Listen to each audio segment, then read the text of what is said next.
Hello बच्चों, कैसे हैं आप लोग। आशा करता हूं कि आप लोग अच्छे होंगे और अच्छी तरह अपनी पढ़ाई कर रहे होंगे। इस वीडियो में हम लोग डिस्कस करेंगे लेवल 2 के क्वेश्चंस को डायनेमिक्स से, क्लास 8 पियर्सन आईआईटी फाउंडेशन से। सारे क्वेश्चंस डिस्कस तो नहीं करेंगे, कोशिश करते हैं कि कितना ज़्यादा से ज़्यादा क्वेश्चंस डिस्कस कर लें और एक इसके बाद एक पार्ट में दूसरा कंप्लीट कर लेंगे। मतलब ये है कि 2 पार्ट्स में इसको हम कंप्लीट करने की कोशिश करेंगे। देखते हैं अभी हम कितना ज़्यादा से ज़्यादा क्वेश्चंस को डिस्कस कर पा रहे हैं। तो शुरू करते हैं सीधे। सबसे पहला क्वेश्चन लेवल 2 में अगर आप देखेंगे, द क्वेश्चन इज दैट, एक बार मैं पढ़ता हूँ यहाँ से, मैंने यहाँ पे भी लिख दिया है। 46 नंबर में आ रहा है ये मेरे एडिशन के हिसाब से। वैसे क्वेश्चन मिला लीजिएगा, अगर आपका कोई नया या पुराना एडिशन होगा तो उसके हिसाब से अगर अलग होगा तो दैट इज ओके, लेकिन क्वेश्चन आई थिंक आपके पास होना चाहिए, है ना। क्वेश्चन है कि explain why a person falling from certain height on a hard surface gets hurt more seriously then when he falls on a soft surface. यहाँ हर्ट का मतलब एक्चुअली फोर्स की बात करी जा रही है। अगर मैं 46 की बात करूं तो हर्ट, यहाँ पे जो वर्ड इस्तेमाल हुआ है ये बेसिकली किसके लिए इस्तेमाल हुआ है? फोर्स। तो जितना ज़्यादा फोर्स लगेगा उतना ज़्यादा हमें हर्ट होगा, उतनी चोट पहुंचेगी। Explain why a person falling from a certain height, किसी हाइट से गिर रहा है ऑन अ हार्ड सरफेस। एक ही आदमी है, अगर हार्ड सरफेस में गिरेगा तो आप खुद बोलिए, जब वो गिरेगा तो यहाँ पे एक सरफेस है, इस सरफेस में गिरेगा तो यहाँ पे इसकी जो वेलोसिटी होगी फाइनली जब वो गिर रहा होगा, जब वो कनेक्ट हो जाएगा उस सरफेस से, तो अब जो उसकी वेलोसिटी है आके जो टकराने वाली वेलोसिटी को हमने u बोला और फाइनली उसको रुकना है तो फाइनल वेलोसिटी उसकी v है, मतलब रुक जाएगा तो फाइनल वेलोसिटी कितनी हो जाएगी? 0। मतलब हम ये कहना चाह रहे हैं कि जब वो आके गिरा तो या तो वो सॉफ्ट सरफेस में गिरेगा या हार्ड सरफेस में गिरेगा, है ना। जब वो हार्ड सरफेस में गिरेगा तो उसमें भी फाइनल वेलोसिटी 0 हो जाएगी, जब सॉफ्ट सरफेस में गिरेगा तो भी फाइनल वेलोसिटी 0 हो जाएगी। इनिशियल वेलोसिटी दोनों के लिए तो सेम ही रहेगा। अब बात यह है कि फोर्स का फॉर्मूला होता है हमारा, क्या होता है बताइए? मास इनटू एक्सेलरेशन बोल दीजिए, या change in momentum by change in time, है ना। Change in momentum by change in time, जो टाइम लगा, टाइम टेकन, मोमेंटम का चेंज बाय समय का लगना। ओके, तो आप जानती होंगे final momentum minus initial momentum बटे समय का लगना, है ना। P2 मास तो बदलेगा नहीं, क्योंकि जो आदमी है उसका मास बदलने वाला नहीं है नॉर्मल कंडीशन में। तो क्या होगा? Mass into final velocity minus mass into initial velocity by change in time. तो मास कॉमन हो गया, final velocity minus initial velocity by time, ये तो बार बार इस्तेमाल होगा। यही हमारा क्या है? एक्सेलरेशन है। तो फाइनली वेलोसिटी कितनी हो गई? 0 minus U by delta T. तो यहाँ पे अगर हम देखेंगे तो mass into negative you by delta T ये आया हमारा। देखिए इस कंडीशन में मास बदलने वाला है नहीं, इनिशियल वेलोसिटी दोनों के लिए सेम रहेगा, फाइनली 0 होना है। सिर्फ जो बदल सकता है वो टाइम का लगना। मतलब सॉफ्ट सरफेस में आप जब गिरते हैं तो क्या होता है? थोड़ा सा आपकी फाइनल वेलोसिटी को 0 होने में थोड़ा वक्त लगता है, लेकिन वहीं पे हार्ड सरफेस में वक्त नहीं लगता है। ठीक है, आप जंप कर सकते हैं बाद में, उसमें नहीं जा रहे हैं। फाइनली वो जो 0 हो गया फिर वापस होगा तो और निगेटिव वेलोसिटी होगी, मतलब उसकी जस्ट ऑपोजिट वेलोसिटी होगी, जो कि हमारी फिर अलग कहानी है। तो बात यह है कि यहां पे अगर देखा जाए तो फोर्स प्रोपोर्शनल हो गया इस केस में 1 बाई टाइम के लगने से। जितना ज्यादा टाइम लगेगा उतना फोर्स कम होगा, और जितना कम टाइम लगेगा उतना ज्यादा फोर्स लगेगा। तो बात यह समझ आई कि हार्ड सरफेस में गिरने से जो वेलोसिटीज का चेंज है वो बहुत कम टाइम में हो जाता है, और सॉफ्ट सरफेस में गिरने से वेलोसिटी का जो चेंज है वो ज्यादा टाइम पे होता है, जिसकी वजह से हमें जो फोर्स है वो सॉफ्ट सरफेस में कम लगता है और हार्ड सरफेस में ज़्यादा लगता है अगर सेम हाइट से गिरते हैं। तो आई थिंक आपको बात इसकी समझ आ गई होगी कि मोमेंटम का बदलाव तो दोनों के लिए सेम है, बस यहाँ पे क्या होगा? समय का लगना। तो इतना नहीं भी करते तो आपको बात समझ आ जाती कि सिंपली इस केस में मोमेंटम का जो बदलाव है वो तो कांस्टेंट है ना, वो बदलने वाला नहीं है। तो फोर्स किसका प्रोपोर्शनल हो गया? 1 बाई डेल्टा टी का। तो डेल्टा टी अगर हमारा क्या होगा? ज़्यादा, मतलब समय का लगना ज़्यादा होगा तो फोर्स कम लगेगा। तो समय का लगना किस में ज़्यादा होता है? सॉफ्ट सरफेस में, क्योंकि सॉफ्ट सरफेस जब गिरेंगे तो वेलोसिटीज़ को, मोमेंटम को चेंज होने में टाइम लगेगा। उसी तरीके से अगर हम बात करें किसकी? हार्ड सरफेस की, उसमें समय का लगना कम होगा तो फोर्स ज़्यादा लगेगा। सिंपली ये आपको लिखना है, मैं एक्सप्लेन कर रहा हूँ बस। ओके, आई थिंक 46 नंबर आपको समझ आया होगा। नेक्स्ट जो मैं बना के दूंगा पूरी तरह वो न्यूमेरिकल्स है। 47 में आते हैं, 47 का क्या सोल्यूशन होगा। A system of pulleys is used to lift a load of 1000 kilogram weight 1000 kilogram weight का मतलब ये हो गया कि अर्थ जितना फोर्स 1000 किलोग्राम के बॉडी पर अपने सेंटर की तरफ लगाएगा उसी को हम 1000 किलोग्राम वेट कहेंगे, है ना। फोर्स का फॉर्मूला क्या होता है, मास इंटू एक्सेलरेशन। यहाँ पे एक्सेलरेशन ड्यू टू ग्रेविटी होगा। पुलिस आप देखे ही होंगे, ये हमारा पुली है, इसके ऊपर से इस तरह से कोई चीज़ झूलता है। If the efficiency of the police system is 80%, police system को आप मशीन मानिए, उसकी एफिशिएंसी गिवन है, एफिशिएंसी को ईटा से सिंबल देते हैं, 80% गिवन है, तो इसको हम 80% लिख दे रहे हैं। या इसको अगर आप 100 से डिवाइड कर देंगे तो कितना आ जाएगा, 0.8। तो एफिशिएंसी 0.8। एफिशिएंसी होता क्या है मैं बता रहा हूँ, एफिशिएंसी होता है बता दूंगा आपको, डोंट वरी। वर्क और वर्क्स का रेशियो होता है एक्चुअली, एनर्जीज का रेशियो जैसे भी। And the velocity ratio VRE लिख देते हैं, कितना है 20। Find the effort required, effort कितना लगेगा, लोड कितना है, एक लोड है हमारा 1000 किलोग्राम वेट। अब load, effort, velocity ratio, efficiency, इसको अगर आप जानते हैं तो बहुत अच्छी बात, नहीं जानते हैं तो मैं यहाँ पे आपको बताने की कोशिश कर रहा हूँ। ओके, इसमें कुछ रिलेशन है वो आप जान लीजिए तो बेहतर होगा, है ना। आपको जानना है कि मैकेनिकल एडवांटेज क्या है। MA stands for mechanical advantage. Load और इफर्ट का रेशियो, लोड भी एक फोर्स है, इफर्ट भी एक फोर्स है, जिसको आप उठाते हैं वो लोड है और जितना फोर्स आप इनपुट डालते हैं वो क्या है, इफर्ट। उन दोनों के रेशियोज को मैकेनिकल एडवांटेज कहते हैं, इसका कोई यूनिट वगैरह नहीं होता है। उसी तरह वेलोसिटी रेशियो होता है ना, डिस्टेंस ट्रेवल्ड बाई इफर्ट बटे डिस्टेंस ट्रेवल्ड बाई लोड। अब आप देखते होंगे ये हमारा एक मान लेते सिस्टम है, ये फलक्रम है, इधर हमारा लोड है, इधर हमारा इफर्ट है। तो लोड और इफर्ट, लोड कितना डिस्टेंस ट्रेवल किया और इफर्ट कितना डिस्टेंस ट्रेवल किया, उनके रेशियोज को हम बोलते हैं वेलोसिटी रेशियो, सिंपली, है ना। अभी ज़्यादा इसमें नहीं जा रहे हैं। और जो इफिशियंसी का फॉर्मूला होता है वो होता है work done output by work input, मतलब कितना आउटपुट वर्क मिल रहा है आपको और कितना आप इनपुट डाल रहे हैं, उन दोनों के रेशियोज को हम इफिशियंसी कहते हैं। दोनों बराबर हो जाए तो इफिशियंसी 1 हो जाएगा या 100% हो जाएगा, जो कि पॉसिबल नहीं है, थोड़ा कम ही मिलता है आउटपुट इनपुट से जो नीडेड है ना। परसेंटेज में निकालने से 100 से मल्टीप्लाई कर देना पड़ेगा। ओके, अब इफिशियंसी अगर हम बात करें तो क्या आया एफिशिएंसी हमारा, वर्क आउटपुट। वर्क आउटपुट मतलब देखिए, वर्क आउटपुट जो होगा वो हमारा क्या होगा, load into distance travelled by load. Am I right? सही है। आउटपुट यही ना हमारा होगा, लोड का कितना हो रहा है, और हम जो लगा रहे हैं वो इनपुट है, इफर्ट है, तो effort into distance travelled by effort. ठीक है, इतनी बात आप समझ पा रहे होंगे। क्या होता है वर्क का फॉर्मूला, फोर्स इंटू डिस्प्लेसमेंट, है ना, सिंपली। तो फोर्स यहाँ पे कौन है, लोड, और डिस्प्लेसमेंट क्या, distance travelled by load, simple. उसी तरह इफर्ट इंटू, दोनों फोर्स इंटू डिस्प्लेसमेंट क्या देता है, वर्क देता है। तो इसको अगर हम देखें तो ये हो जाएगा लोड बाई इफर्ट बटे distance travelled by effort by distance travelled by load. तो लोड बाई इफर्ट किसके बराबर है, मैकेनिकल एडवांटेज के बराबर है, और distance travel by effort by distance travel by load किसके बराबर है, यहाँ ई कैपिटल ही लिख देते हैं, ये वेलोसिटी रेशियो के बराबर है। दैट इज जो इफिशियंसी है हमारा वो किसके बराबर आ गया, मैकेनिकल एडवांटेज और वेलोसिटी रेशियो के मैकेनिकल एडवांटेज और वेलोसिटी रेशियो के बराबर आया। बहुत इंटरेस्टिंग है। ईटा कितना है हमारा 0.8, मैकेनिकल एडवांटेज नहीं पता, वेलोसिटी रेशियो कितना है 20। तो यहाँ से हमारा मैकेनिकल एडवांटेज निकल के आएगा 16 आएगा। और मैकेनिकल एडवांटेज किसके बराबर है बताइए, वो बराबर है हमारा लोड और इफर्ट। लोड और इफर्ट का रेशियो 16 आ गया। यहाँ से क्या निकालना है हमें, इफर्ट निकालना है। तो इफर्ट होगा लोड बाई 16 और लोड है 1000 किलोग्राम वेट बाई 16। तो इसको अगर सॉल्व करेंगे तो हमारा रिजल्ट निकल के आएगा 62.5 किलोग्राम वेट। तो इतना हमारा इफर्ट होगा जिससे कितना लोड को हम कैरी कर पाएंगे, कितना लोड के बारे में हम डिस्कस कर रहे हैं। लोड 1000 किलोग्राम वाट, इतने इफर्ट से इतना लोड हमारा कैरी हो रहा है। आई थिंक आपको बात समझ आ रही होगी, ये कहानी।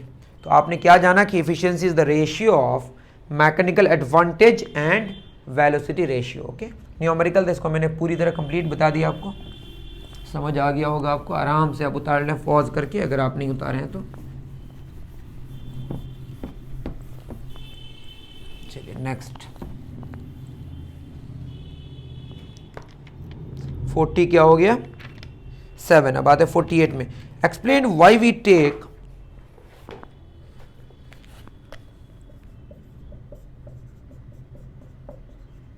ये सब आपको खुद ही करना है, मैं समझा दूंगा। Why we take short steps while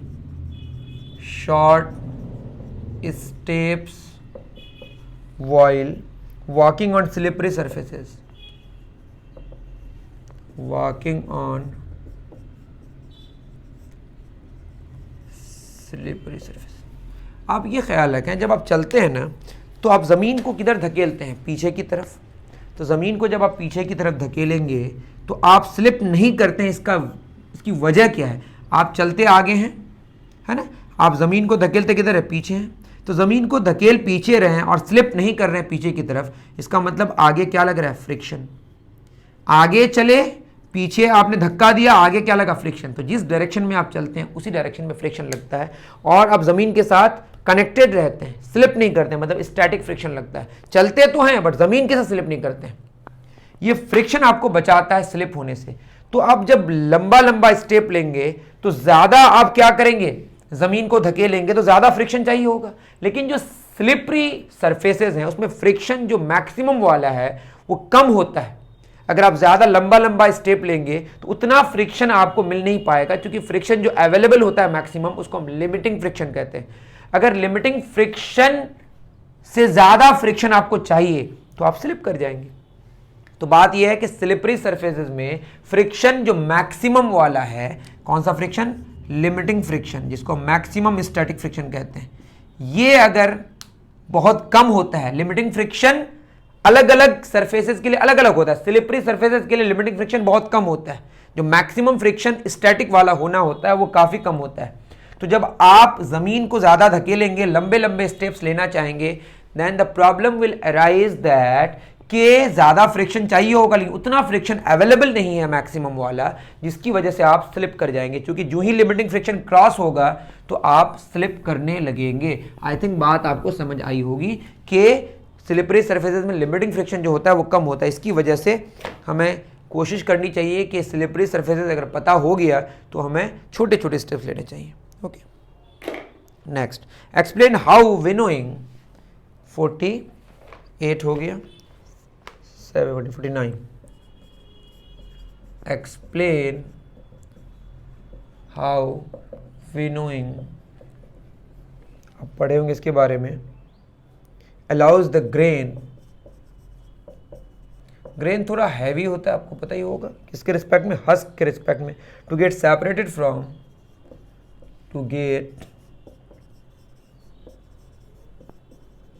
आप खुद ट्राई कीजिएगा sir, from the husk in terms of inertia. तो देखिए इनर्शिया क्या है, बदलाव का विरोध करता है, चेंज का अपोज करता है। तो जब विनोइंग करते हैं तो हम फोर्स दो चीजों पे लगाते हैं, किस किस पे, ग्रेन पे भी हवा के द्वारा लगता है और हस्क पे भी। लेकिन जितना फोर्स हम लगा रहे हैं हस्क और ग्रेन दोनों पे सेम, लेकिन सेम फोर्स लगा के बदलाव किसमें ज्यादा आएगा, जिसका मास कम होगा। तो ग्रेन का मास ज्यादा है, हस्क का मास कम है, समझ रहे हैं। आप धक्का दे रहे हैं हमारे साइकिल को और ट्रेन को, तो कौन रेस्ट से मोशन में आ जाएगा आराम से, बताइए, साइकिल का इनर्शिया कम है ट्रेन के रिस्पेक्ट में। उसी तरीके से यहां ग्रेन और हस्क में, हस्क का इनर्शिया कम है और ग्रेन का इनर्शिया ज्यादा है, तो हस्क दूर भाग जाता है और ग्रेन वहीं पे नीचे गिर जाता है। ओके, इनर्शिया की वजह से होता है। ये आप इंटरनेट के जरिए कहीं से आप लिख सकते हैं, लेकिन आपको बात समझ आनी चाहिए पहले। मैं सब लिखा के नहीं दूंगा, मैं बस क्वेश्चंस वो करा के दूंगा अच्छे से जो आपका न्यूमेरिकल बेस्ड है। Okay, 50, a crowbar of length, crowbar इसलिए चाहे कौवा जैसा दिखता है ये, लेकिन एक्चुअली ये फर्स्ट ऑर्डर लीवर है, जैसे सीजर होता है, कैंची होती है ना।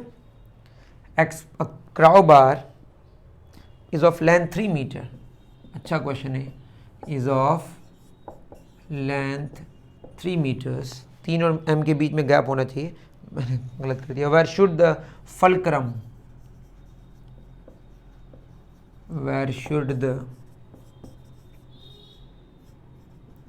फलक्रम, फलक्रम क्या होता है? जिसके अबाउट चीज़ें घूमती है, जैसे यहाँ ये हमारे लिए फलक्रम है ना। The fulcrum be placed along the length, be placed along the length of the crowbar so that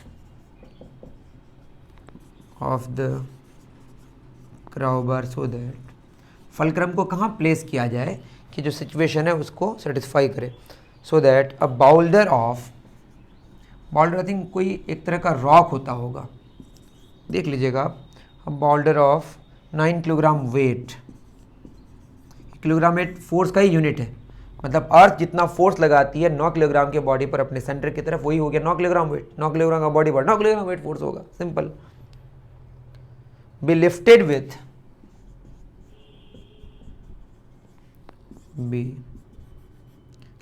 with है ये,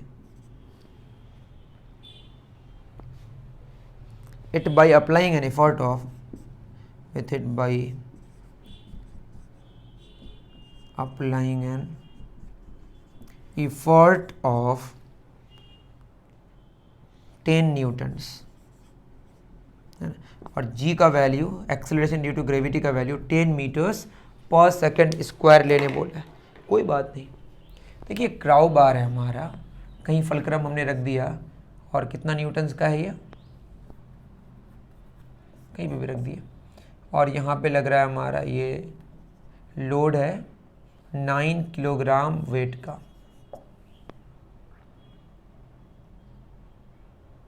है ना।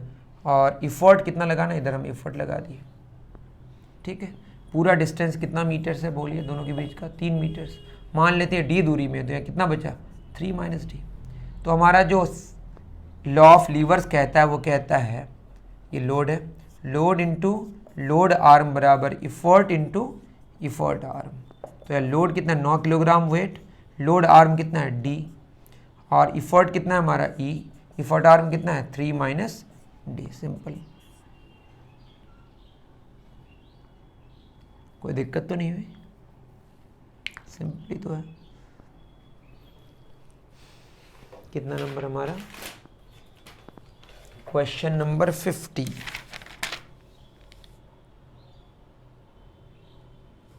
ठीक है, कोई दिक्कत नहीं है। इफर्ट हमारा कितना होगा,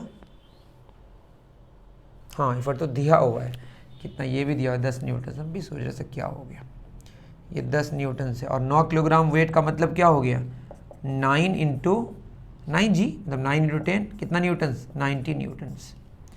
एम जी होता है ना, मास 9 और जी कितना 10 मीटर्स पर सेकेंड स्क्वायर, तो ये हो गया 90, 10 9 90, 9 d is equal to 30 minus, I am sorry 10 9 90 तो कैंसिल हो गया, 3 माइनस डी, तो 10 डी इज इक्वल टू 3, तो डी आ गया 0.3 मीटर्स। दैट इज ये लोड से 9 किलोग्राम वेट से कितना दूर, 0.3 मीटर्स दूर, तो ये होगा 3 माइनस 0.3, 2.7 मीटर्स। इफर्ट से 2.7 मीटर्स दूर और लोड से 0.3 मीटर्स दूर किसको रखना है, फलक्रम को, जिसके अबाउट वो इधर उधर कर पाए। ओके, तो क्वेश्चन नंबर 50 था, आई थिंक आपको समझ आया होगा। नेक्स्ट,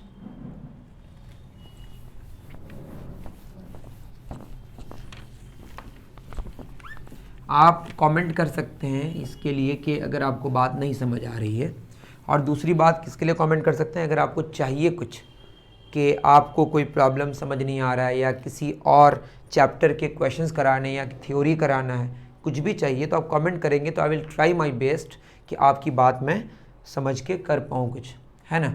और ये भी ज़रूर लिखें कि अगर आपको समझ आ रहा है तो ज़रूर थैंक यू लिखें कि सर मुझे समझ आया, नहीं समझ आया तब भी लिखें कि सर ये बात नहीं समझ आ रही है, इससे मुझे काफ़ी समझ आएगी बात कि मुझे कैसे क्या करना है, ठीक है।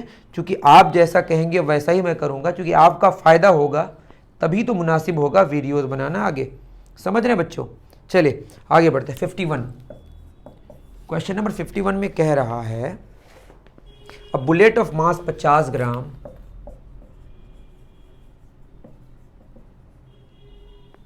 $50 grams is fired from a gun।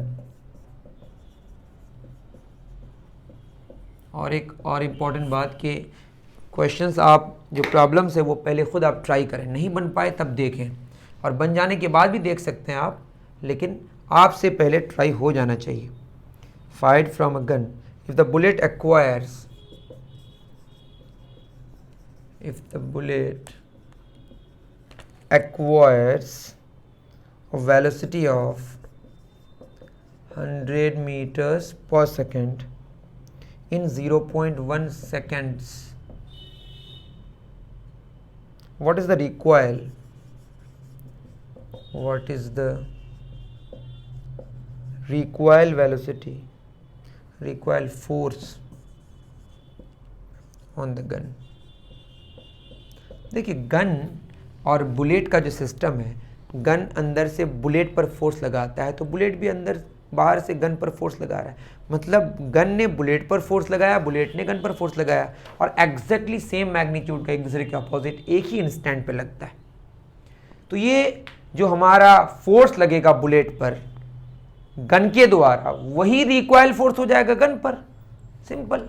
तो फोर्स क्या होगा हमारा, delta P by delta T, mass गुना एक्सेलरेशन जो भी बोले, तो M into V minus U by T. Mass कितना है 50 grams, that is 50 by 1000 kilograms. Velocity finally क्या, रुक जाना है, नहीं चलना है 100 मीटर पर सेकेंड में, शुरू में रुका हुआ था, माइनस इनिशियल वेलोसिटी कितना हमारा 0, टाइम कितना लग रहा है 0.1 seconds, simple. 0 0 cancel, 5/100 into 100 metre पर सेकेंड इंटू 1/0.1 सेकेंड, पॉइंट हटेगा यहाँ पे 1000 जाएगा, तो 5/100 यहाँ किलोग्राम है, किलोग्राम, और यहाँ 100 मीटर पर सेकेंड। यूनिट लिखने की ज़रूरत नहीं है, तब भी मैं करके बता रहा हूँ, 10 सेकेंड यहाँ पे, तो ये होगा 2 0 2 0 कैंसिल, पर 50 किलोग्राम मीटर सेकंड, सेकंड क्या होगा सेकंड, इसी को हम न्यूटन बोलते हैं, ये बताना था बस हमको, वैसे नहीं भी करने से तो चल जाता। तो यहाँ पे हमने ग्राम को किलोग्राम में इसलिए बदला क्योंकि हमें न्यूटन्स में चाहिए था, ऐसा बोला नहीं है, लेकिन ऐसा हम मान लिए कि अगर ऐसा ही यूनिट में चाहिए तो ग्राम को किस में बदलना था, किलोग्राम्स। तो ये सब यूनिट्स वगैरह का भी आपको ख्याल अच्छे से रखना है, वरना फिर दिक्कत हो जाएगी, ठीक है। चलिए 52 में आते हैं।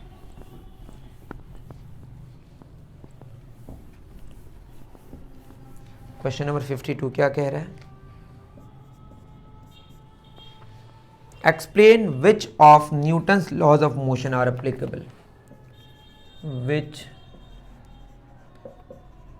न्यूटन्स लॉज, है ना, of motion. Number A, a person swimming in water, a person swimming in water. अब खुद बताइए, एक आदमी जब स्विम करता है तो कैसे क्या करता है, वो पानी को पीछे की तरफ मार रहा है, मतलब पानी पर वह फोर्स लगा रहा है, तो पानी भी उस पर फोर्स लगा रहा है आगे की तरफ, ये एक्शन का रिएक्शन। तो बेसिकली ये क्या है, थर्ड लॉ है, ठीक है। दूसरा, a person gets hurt when jumping on the hard cement surface, a person gets hurt when jumping, उसके बाद जैसा भी हो जंपिंग, बस इतना लिख दिए। तो जब वो जंप करता है तो वह फोर्स लगाया किस पर, सरफेस पर, सरफेस भी उस पर फोर्स लगाया, एक्शन का रिएक्शन। तो कौन सा लॉ, थर्ड लॉ, सिंपल। उसके बाद सी में आते हैं, a mango falls from the tree, a mango falls from the tree when the branch of the tree, when the branch of tree is suddenly shaken, is, अचानक अगर हम हिलाते हैं किसको, मैंगो, मतलब मान लेते हैं पका हुआ ही हमको आम चाहिए, तो उस वक्त उसकी टहनी है, मतलब टहनी तो नहीं, जो आम के साथ जो कनेक्टेड जो भी हमारा एक तार है, समझ जाइए, तार तो नहीं है, व्हाटएवर, है ना, तो वो बहुत कमज़ोर हो जाता है। जब हम शेक करते हैं तो वो तो रेस्ट में रहना चाहता है, कौन, आम। जब इसको हम शेक किए तो पूरा सिस्टम आगे गया, लेकिन उसके पास उतनी बॉन्डिंग नहीं है अभी जिससे वो आगे जा पाए। यूँ समझ जाए कि इतना कम फोर्स लग रहा है कि हम उसको इग्नोर कर सकते हैं। तो आम तो रेस्ट में था और टहनी आगे जाना चाह रही है, तो आम वहीं रेस्ट में रह गया, जिसकी वजह से थोड़ी देर बाद वो गिर गया। लेकिन इसमें और भी बातें हैं कि वो मैं क्या कह रहा हूँ, जो कमज़ोर है उसको हम इग्नोर कर रहे हैं अभी, तो बहुत सारी बातें वॉट एवर। तो इनर्शिया ऑफ रेस्ट की वजह से अप्रॉक्सीमेशन में आप मान सकते हैं, क्योंकि और भी बातें हैं, कितना कमज़ोर है क्या है, उतने फोर्सेज में हम नहीं जा रहे हैं, ठीक है। लेकिन इतनी बात समझ जाइए कि जो आम है वो रेस्ट में था, रेस्ट में रहना चाह रहा है, हम शेक किए तो टहनी आगे बढ़ गई, आम वहीं रह गया और आम नीचे गिर गया। ओके, तो ये इनर्शिया वाला मोशन तो फर्स्ट लॉ है ना। D, the recoil of the gun when the bullet is fired from it, the recoil of the gun, तो क्या होता है कि जो गन है फोर्स लगाता है किस पर, बुलेट पर, तो बुलेट भी फोर्स लगाया किस पर, गन पर। तो ये कौन सा लॉ हो गया, थर्ड लॉ। ई में आते हैं, टू कंपेयर एक्सेलरेशंस,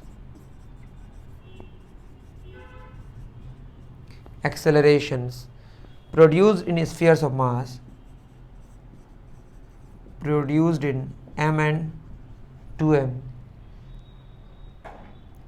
है ना, when equal force applied, when equal force, ठीक है। अब खुद बोलिए फोर्स का फॉर्मूला क्या होता है, मास गुना एक्सेलरेशन। तो एक्सेलरेशन क्या होगा, फोर्स बाई मास। अगर फोर्स सेम है तो मास अलग अलग होगा तो एक्सेलरेशन भी अलग अलग होगा। मास अगर डबल कर देंगे तो एक्सेलरेशन हाफ हो जाएगा। ये फोर्स का फॉर्मूला मास इनटू एक्सेलरेशन कौन से लॉ से आता है, सेकंड लॉ से। तो ये सेकंड लॉ हो गया। तो इसमें अलग अलग हो गया, पहला थर्ड, दूसरा थर्ड, तीसरा फर्स्ट, चौथा थर्ड, फिर पांचवा सेकंड। तो सारे लॉज यहाँ पे आ गए।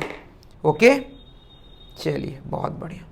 आते हैं 53 में, और 2-3 क्वेश्चंस कर लेते हैं, उसके बाद फिर हम लोग नेक्स्ट पार्ट के लिए छोड़ देंगे। 53 लिखने की जरूरत है कि a person sitting in car tries to move the car by applying force to its walls, will the car move.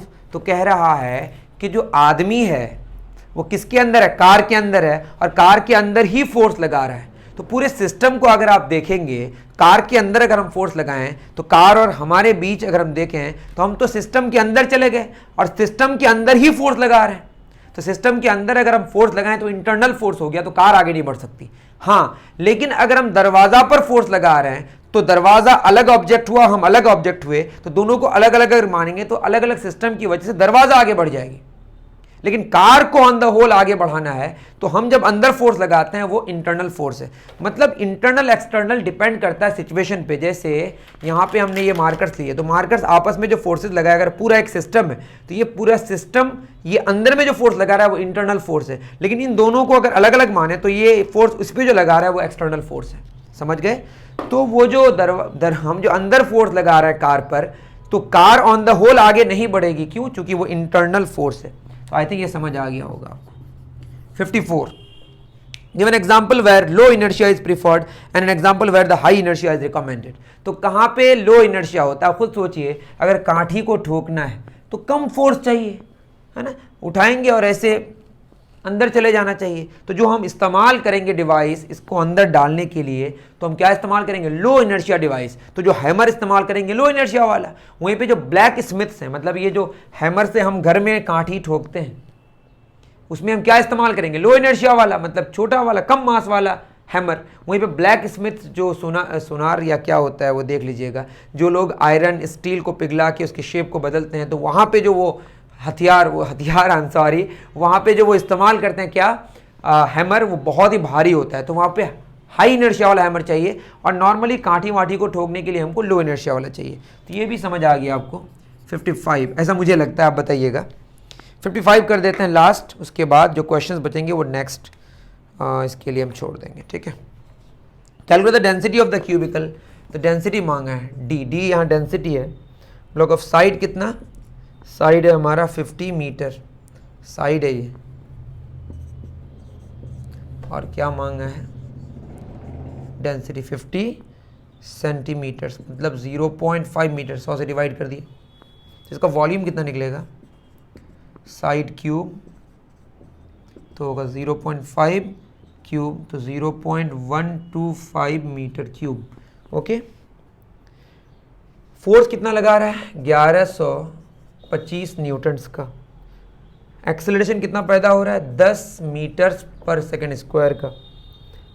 Neglect the force of friction, assume the ice block remains in solid state without movement. बहुत अच्छी बात है, यहाँ बहुत सारी बातें हैं कि मान लेते हैं कि आइस नहीं बदल रहा है अपने स्टेट को और फ्रिक्शन वगैरह नहीं है, तो फोर्स का फॉर्मूला क्या हो गया हमारा, मास गुना एक्सेलरेशन। तो सिंपली हम मास बराबर क्या होगा, फोर्स बाई एक्सेलरेशन। सही कर रहे हैं ना, ठीक है। फोर्स कितना 1125 न्यूटन्स मतलब किलोग्राम मीटर्स पर सेकेंड स्क्वायर, और एक्सेलरेशन कितना है 10 मीटर्स पर सेकेंड स्क्वायर। ये कैंसिल हो गया तो कितना बचा हमारा 112.5 किलोग्राम। और डेंसिटी का फॉर्मूला क्या होता है बच्चों, मास बाई वॉल्यूम। यहाँ कर देते हैं तो डेंसिटी हमारा हो गया मास बाई वॉल्यूम। यहाँ डेंसिटी वॉल्यूम है, याद रहे। तो क्या निकालना है हमें, वैसे हमें निकालना है डेंसिटी, तो निकालना है। मास कितना है, मास है हमारा 112.5 किलोग्राम और वॉल्यूम आया 0.125 मीटर क्यूब। तो 125 ऊपर 1000 नीचे 10, 125 का टेबल में देख लेते हैं, 25 5 125, 25 दूना 25 100, 25 125 है ना, 9 इंटू 100 दैट इज 900 किलोग्राम पर मीटर क्यूब। आई थिंक समझ आया होगा। सिंपली डेंसिटी निकालना था, साइड दिया हुआ है इससे वॉल्यूम निकाल लिए, फोर्स दिया हुआ एक्सेलरेशन था, मास निकाल लिए, मास निकल गया, वॉल्यूम यहाँ पे दिया हुआ है, हो गया मास बाई वॉल्यूम, डेंसिटी निकल गया। आई थिंक काफ़ी आसान क्वेश्चन था। उसके बाद जो क्वेश्चंस बचे वो नेक्स्ट पार्ट में हम डिस्कस करेंगे। उम्मीद कर रहा हूँ कि आपको मज़ा आया होगा। मज़ा आया तो ज़रूर कमेंट करें, फिर मैं रिमाइंड कर रहा हूँ। दूसरी बात ये, अगर नहीं समझ आए तो भी कमेंट करें। तीसरी बात ये कि अगर आपको कोई और भी वीडियोज़ चाहिए किसी भी तरीके का, तो मुझे कमेंट करके एक्सप्लेनेशन के साथ लिखिए, तो मैं कोशिश करूँगा। ओके, मिलते हैं फिर नेक्स्ट वीडियो में। Thank you very much.